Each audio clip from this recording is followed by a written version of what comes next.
All right, so we're going to go ahead and get started. Safe Space Talk today is going to be our birth story for Indigo. Indigo is my third baby, second daughter. Love it. So I'm going to go ahead and light our torch for everybody. That's honestly, if you're just breathing and blinking, honestly, you're doing a lot because the struggle is real. This is society legit. Today is more testing and stressful than it probably has should been. Be. Yeah, it definitely should. Then it should be for sure. We're doing way too much.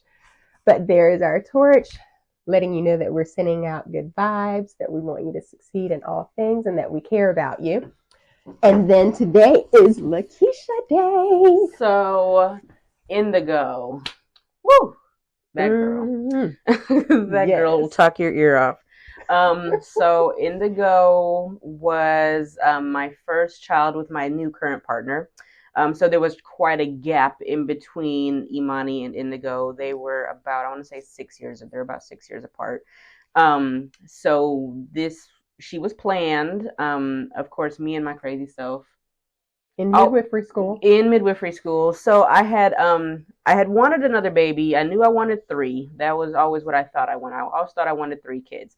So I had tried to talk my partner into having another baby for quite some time, and he kept on saying, you think now's the time? You think now's the time? There was a whole bunch of issues going on. He had like legal issues going on. So, on top of that, why not, get pregnant? So I had was going through the midwifery, our alumni page on Facebook, and one of the midwives said, hey, do you guys think it's better to have a baby in school or when you become a new midwife after you graduate? And everybody's like, oh, in school, definitely, because when you're a brand new midwife, you're on the long hours, blah, blah, blah. So, go ahead and just do it while you're in school. So that's all the encouragement I needed because I already wanted another baby anyway. So I felt like my clock was ticking.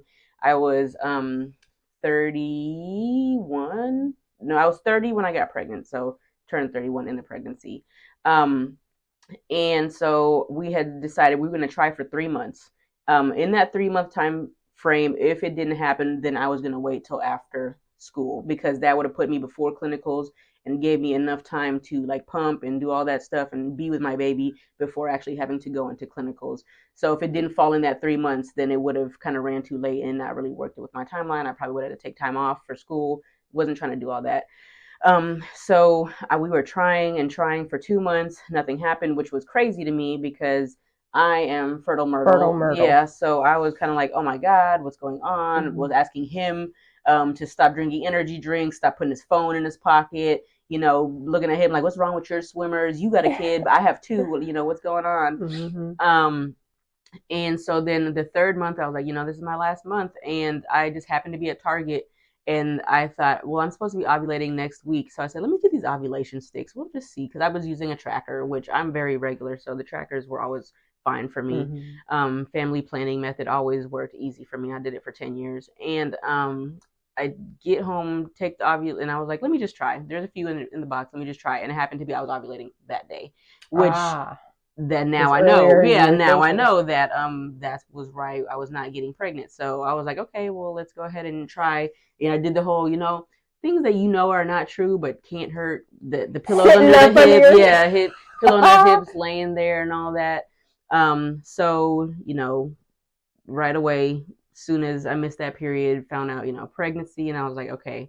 There was a lot of social weirdness, I think, going on in that pregnancy and things that I didn't necessarily want to explain to everybody. Not that I was necessarily ashamed, but there was stigma around a lot of things I was doing. Mm-hmm. So I was still legally married to whom I call my ex, but I was also getting my insurance through him. Mm-hmm. So everybody was wondering how I was able to go to the hospital that I went to because only people who have TRICARE or military insurance are allowed to be seen at the hospital. Mm-hmm. And everybody knew that he was no longer involved with me. So there was a bunch of like, what? And then, they would call my sponsor's name out and that was not the father of the child. So it was a whole, like everybody had a lot of questions and side eyes, but whatever. I wanted my baby and I was getting my baby. So this was also his first child for like, I don't know, his child was maybe like 9 at the time. So quite some time. And when he had his first child, he was deployed. So he didn't get to be there for the first 6 months of that. he went to the birth, but then had to go directly back. And then his mother lived with him at that time too, so he had a lot of help. So I feel like that child, he wasn't able to be as hands-on as he was going to now be. Yeah. So the pregnancy went fine. I had, mostly easy pregnancy. No issues, no concerns. That's kind of like run of the mill textbook pregnancy. I was in midwifery, and it just seemed to correlate that the classes that I was taking were correlating with my pregnancy. So I took, antepartum, which is when you are pregnant. I took that class when I was pregnant. I took the labor and birth class around the time that I was due, and then I took the postpartum and lactation when I was postpartum and lactating. So it was just kind of like all this information it was all this information I was learning was just pertaining to me. So it made it easier to remember, easier to stick, because I could just relate it back to myself. Which is how you graduate with a 4.0, guys. That's this girl. Have a whole baby and graduate with a 4.0. I can't find my socks. And so I got pregnant in September of 2019. I, going through the whole pregnancy, and then in March of 2020, we all know what happened. COVID shut the world down. Shut it down. And it was terrifying, because here I am, a nurse working the front lines with this virus that nobody knows anything about. People are dying left and right. Pregnancy, you're immunocompromised. I'm worried. I'm having to wear these masks. I can't breathe, but terrified to do anything, Lysoling everything, stripping as soon as I come home. Just so worried, but also I cannot not work because this is my livelihood. So that was an interesting situation. And then, at the beginning of COVID, we were also like optimistic. Oh, 2 weeks and it'll be done and we'll be back to normal. Girl. The crack we were smoking. It was like the bad kids that wouldn't be quiet, and everybody else is getting punished for it. But so, everything, I had this plan of, I was going to go unmedicated again. I was going to have, this whole kumbaya birth, as I always plan on doing. And so March comes around and the hospital says no visitors. Only the father of the child is present. Well, now I'm worried because I have 2 older children and I don't really have any childcare options. And, babies come in the middle of the night, just like Imani did. So I was like, what am I going to do? And time gets closer. I get to 39 in some days, maybe 39 in 3 days or so. And that semester, I was having to take the labor portion of the midwifery course. And you have to do a labor simulation. I don't know if you remember sitting through that, where you had to do a labor simulation. You pretend someone's in labor, and you have to actually act like you're admitting them and helping them through the labor process. This is all virtually. No, you didn't have to? I remember having to do the lactation phone call and all that. Yeah, we did that, but there was a labor sim. Maybe they took that away. Maybe we did it and I just... Yeah. Life was crazy. To say the least. And so I was kind of panicking because I had told our semesters, our terms were like 12 weeks apiece. So at the beginning of the term, I had messaged the instructor and said, hey, I'm due on this day. And of course, this labor sim is one of those things that you can't make up and you can't miss, or your bridge is going to fail the class, blah, blah. So I'm like, what am I going to do? So I messaged her and said, what do you suggest I do? And she said, just take the first available slot that you have. I said, that'll make me 39 in 3 days.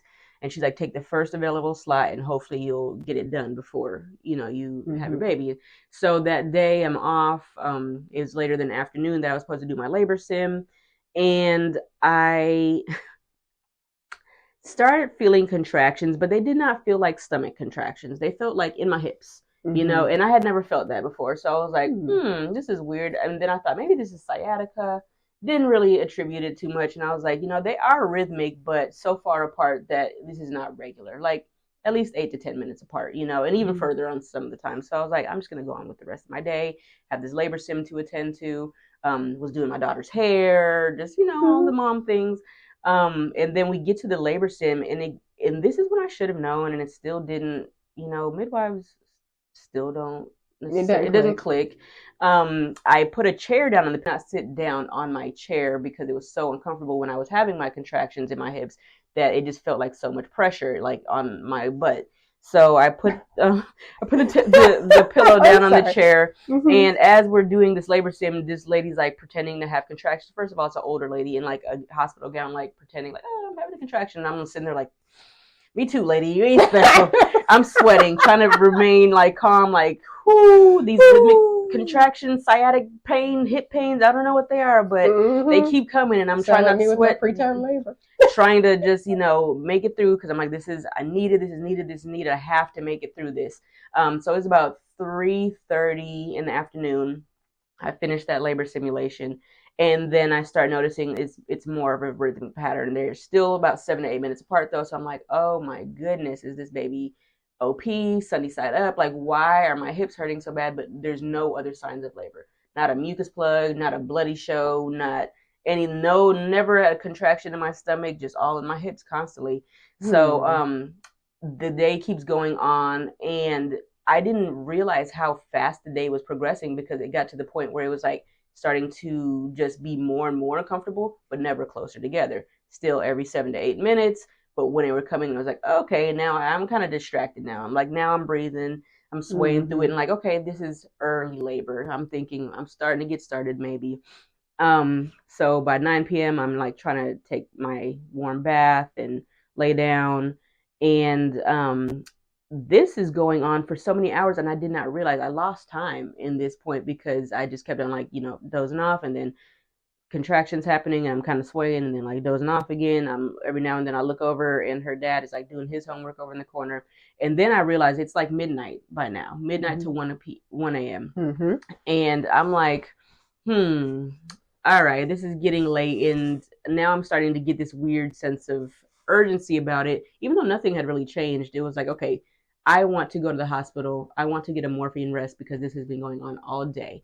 And a lot of times, people who don't know, you can go to the hospital if you're in early, latent labor and you're just having those really bothersome, painful contractions, but you're not making that progress yet. We don't necessarily want to induce you. We want your body to have that time, and it can take days. So what we do is we'll give you morphine. Sometimes it'll kind of pitter patter out your contractions a little bit, let you rest, let you regroup, and then go and reset and go back into labor with a little bit of rest behind you. So that was my plan. I was like, I want to go to the hospital for a morphine rest. And then at some point, a little bit after that, I would like 2 something in the morning, because she was supposed to be my doula on standby. I text her, and my words were this is ghetto. This is ghetto. I was so irritated that I could not take a nap. I just wanted to take a nap. I was like, why is it that I just can't get comfortable? And I'm like restless, but it wasn't pain, like excruciating pain. It wasn't like, labor. It was like, I just can't get right. I can't get right.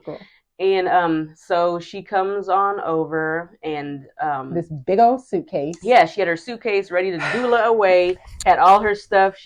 And I said, okay, can you go ahead and check me before, so we can kind of know what the game plan is, know where I'm at, know if I'm being ridiculous or not. Has anything changed? I had my membrane stripped like 3 times that week. And I was just like, like, either let me rest or let me have a baby. Either one, like something has to happen.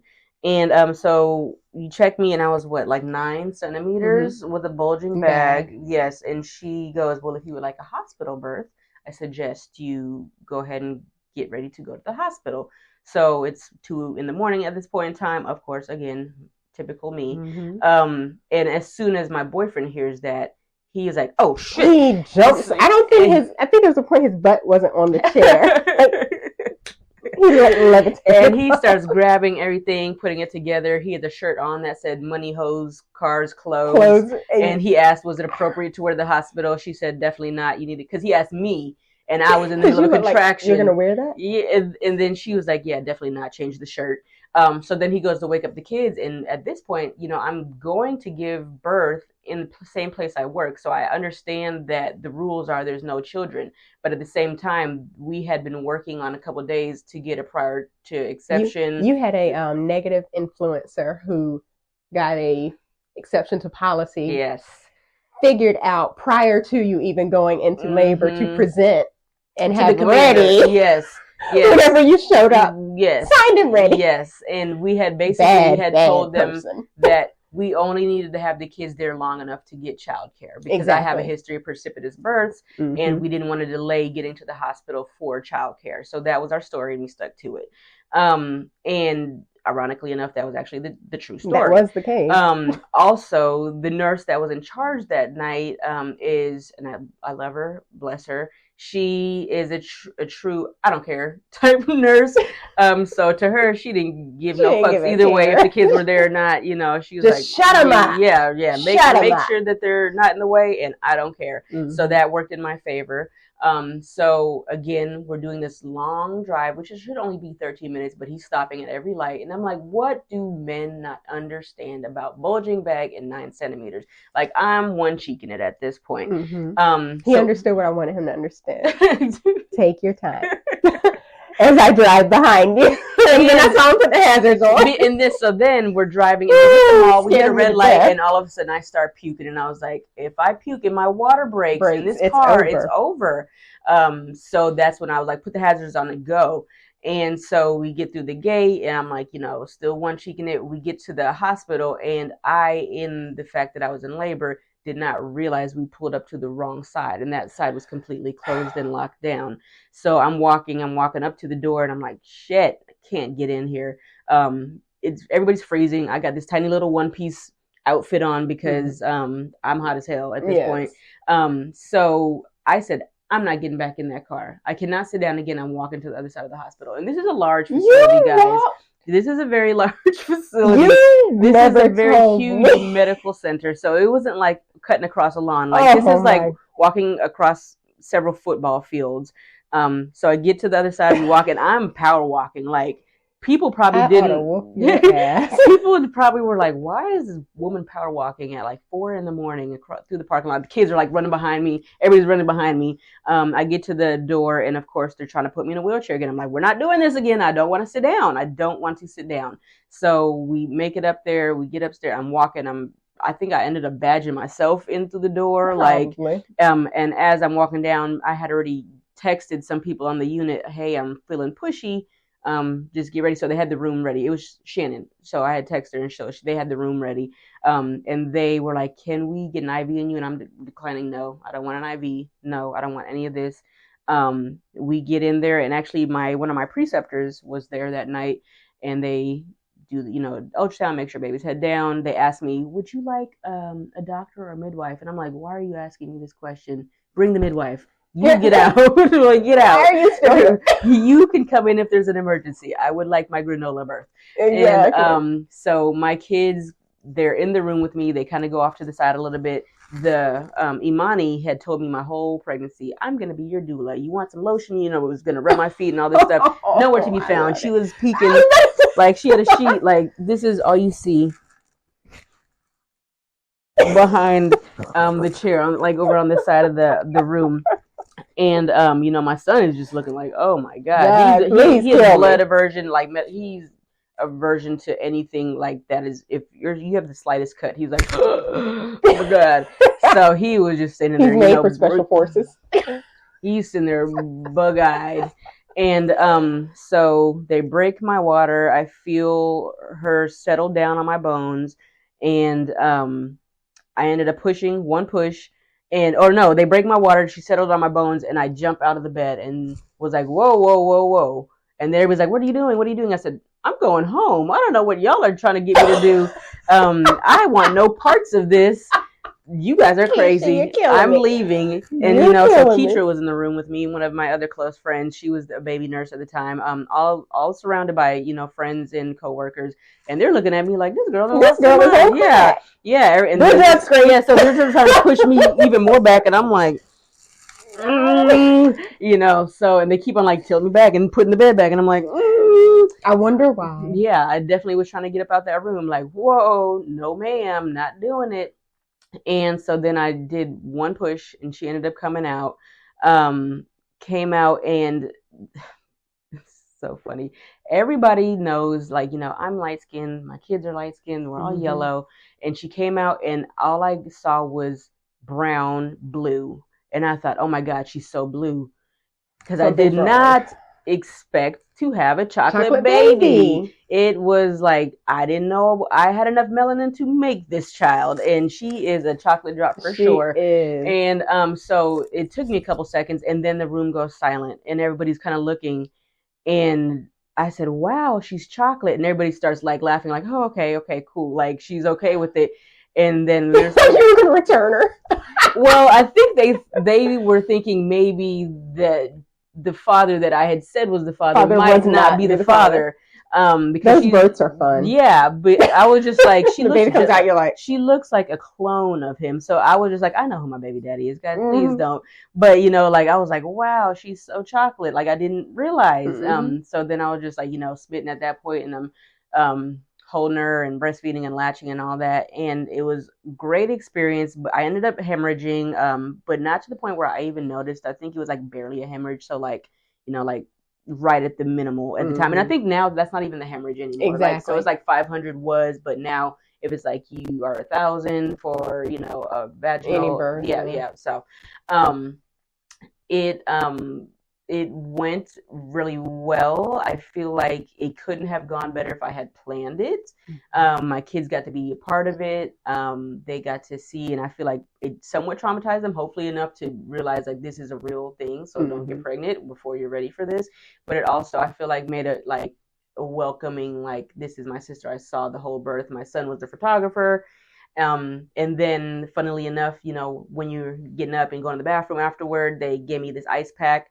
And he is, first of all, dumbfounded. He was like, an ice pack? He was like, the nurse gives you an ice pack at school for like a headache. He's like, you just had a whole baby and you just get an ice pack? And I was like, yes, sir. This is maternity care in the United States of America.